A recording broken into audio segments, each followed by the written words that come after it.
Biyernes na mga kapuso, kaya naman kung nagbabalak ng mag-summer getaway ngayong weekend, pwedeng pasyalan ang isa pong waterfall sa South Cotabato. O di naman kayo mag-water ride sa La Union. Narito ang ating summer gimmick.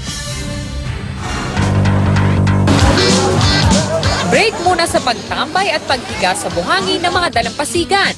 Bakit di subukang itaas ang adrenaline rush sa iba't ibang klase ng water sports? Kagaya na lang sa La Union, kung saan patok ngayon ang banana boat. Tiyak na mag-e-enjoy ang barkada o pamilya sa pagsakay dito.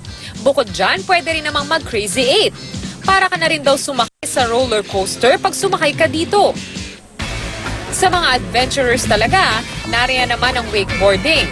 Mahirap daw itong matutunan sa una dahil iba yung pagbabalanse sa sarili ang kailangan.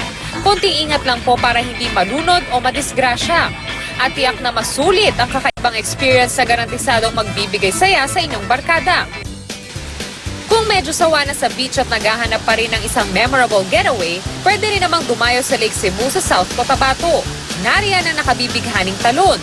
Walang patidang malakas na bagsak ng tubig na kinauhumalingan ng puntahan ng ilang residente at turista. Meron ding ibang activities gaya ng trampoline at zipline.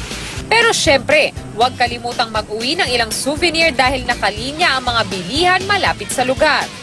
Para sa unang balita, Von Aquino reporting.